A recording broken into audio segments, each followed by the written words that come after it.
आम आदमी पार्टी एक बहुत मुश्किल दौर से गुजर रही है और इस बीच 17 महीने जेल में बिताने के बाद दिल्ली के पूर्व उप मुख्यमंत्री मनीष सिसोदिया जेल से बाहर आए हैं। क्या वो फिर डेप्यूटी सीएम बनेंगे? क्या फिर सरकार का हिस्सा होंगे? पार्टी की कमान कैसे संभालेंगे? क्योंकि पार्टी के मुखिया अरविंद केजरीवाल अभी भी जेल में हैं। उन्हीं से पूछते हैं। जुड़ते हैं मनीष सिसोदिया जी के साथ। नमस्कार, बहुत स्वागत है मनीष जी। मनीष जी, 17 महीने छोड़िए, मैं आपको 17 साल वापस लेके जाती हूँ। जब आप एक न्यूज चैनल में काम करते थे, कभी सोचा था कि 17 महीने जेल में बिताएंगे और वो भी चार्जेस होंगे शराब घोटाले के? 17 साल तो क्या, 20 महीने पहले भी नहीं सोचा था कि ऐसे शराब घोटाले में जेल में बिताने पड़ेंगे, क्योंकि एक अंदर से कॉन्फिडेंस था कि ठीक है, पॉलिटिक्स में लोग आरोप प्रत्यारोप तो करते रहते हैं, पर कुछ तो कारण होना चाहिए ना जेल भेजने का, कुछ तो कारण होना चाहिए अरेस्ट करने का। तो 20 महीने पहले भी लगता था कि ठीक है, ये पॉलिटिकल बयानबाजी तो चलती रहेगी, पर मेंटली मैं देखिए, एक तो है कि होप क्या थी, लेकिन दूसरा है कि मेंटली जब आप राजनीति में आते हैं और आप लड़ने की राजनीति में आते हैं कि आपको चीज़ें ठीक करनी है, आप उसके लिए लड़ेंगे, आप सत्ता में बैठे हुए लोगों के गलत को गलत भी कहेंगे और जनता में जगह बनाएंगे, तो कोई आपको रेड कारपेट वेलकम लेके तो करेगा नहीं। तो राजनीति में अगर आप आए हैं और इस तरह की एक्टिविज्म की राजनीति करते हैं तो फिर जेल जाने के लिए भी तैयार रहना चाहिए। दैट वे मेंटली हम तैयार रहते हैं कि भाई जो होगा वो देख ही लेंगे, पर ऐसा सोचा नहीं था कि शराब घोटाले जैसे इस कहानी के पीछे 17 महीने जेल में रहना पड़ेगा। मनीष जी, अभी भी बेल पर बाहर आए हैं, बाइज्जत बरी होकर नहीं आए हैं। ये एक बहुत बड़ा पॉइंट है।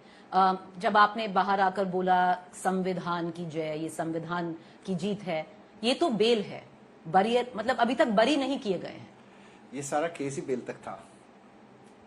आप देखिएगा, ये ट्रायल में तो ये केस खत्म ही हो जाएगा, लेकिन आप, और इसीलिए इन्होंने इतने लंबे चौड़े गवाह बनाए हैं, 400-500 स्टेटमेंट ले लिए हैं, 20-20, 25-25 हज़ार के पेजेस के चार्जशीट तैयार किए हैं, ताकि ये ट्रायल खूब लंबा चलता रहे।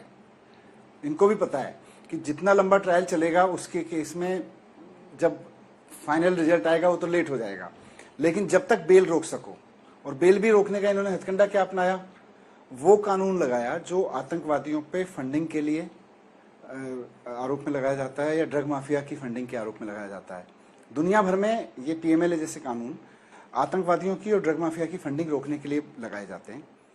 यहाँ पे पॉलिटिशियंस को रोकने के लिए और जो व्यापारी चंदा नहीं दे रहे उनको ठीक करने के लिए यहाँ पे ये पीएमएलए कानून लगाया जा रहा है, क्योंकि इसमें बेल मुश्किल होती है। इसमें जो ईडी का अफसर है उसको जज के सामने कहना पड़ता है, हाँ साहब बेल दे दो, मुझे कोई ऑब्जेक्शन नहीं है।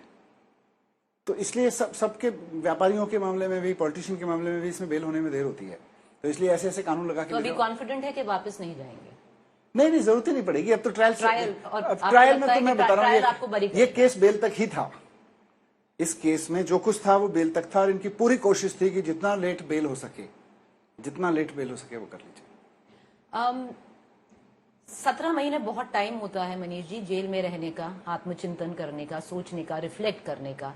सबसे ज्यादा कठिन ये वक्त कब रहा और किस बात पर रहा कि उप मुख्यमंत्री नहीं रहे, पार्टी कैसे चलेगी? आपकी खुद की जो वाइफ है बाहर काफी बीमार रही थी, आप अपने बच्चों से नहीं मिल पाए, तो सबसे ज्यादा कठिन बात क्या थी? पर्सनली थोड़ा फैमिली के पॉइंट ऑफ व्यू से देखें तो मेरी वाइफ बीमार थी, मेरा बेटा अभी पढ़ ही रहा है, बाहर था, तो उसको छोड़ दें तो बाकी तो राजनीतिक लड़ाई है। बाकी मैं बाहर होता तब भी वही लड़ाइयाँ लड़ रहा होता, मैं अंदर था, वो भी लड़ाई का हिस्सा ही था। तो पर्सनल फ्रंट पे मेरी फैमिली ने सफ़र किया। राजनीतिक फ्रंट पे मुझे लगता है कि लड़ाई के अलग अलग रूप हैं और अलग अलग रूप में सामने आते रहते हैं, तो वो मुझे कभी नहीं लगा। जेल तो देखिए जेल है, आप अपनों से दूर हो जाते हैं, आप अपने काम से दूर हो जाते हैं, आप दुनिया भर की इन्फॉर्मेशन से दूर हो जाते हैं। एक आदमी जो 24 घंटे इन्फॉर्म रहता है वो अचानक जेल में बैठा है अपनी कोठरी में, और 15 घंटे तक तो ऐसे होते हैं उस 24 घंटे में कि 15 घंटे कोई उससे बात भी नहीं करता है, वो अंदर ही है, अपने सेल में बैठा है। 6-7-8 घंटे का बीच में, 8-9 घंटे का पीरियड होता है बीच बीच में, जिसमें वो दूसरों से बात कर सकता है, बाकी समय अंदर बंद रहता है। दोस्ती हुई इन 17 महीनों में किसी से?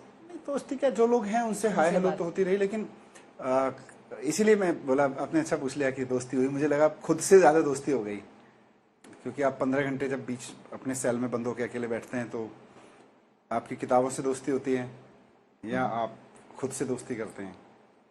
और मैंने बहुत सोचा जब शुरू में मैं गया था कि ये जेल तो जेल है, अब हम जो भी बोलें, लेकिन एक तरह का संकट ही है, और संकट के समय आदमी के सामने दो ही ऑप्शन होते हैं, या तो टूट जाओ या और मजबूत हो जाओ। तो मैंने चुना कि मैं और मजबूत होकर निकलूंगा।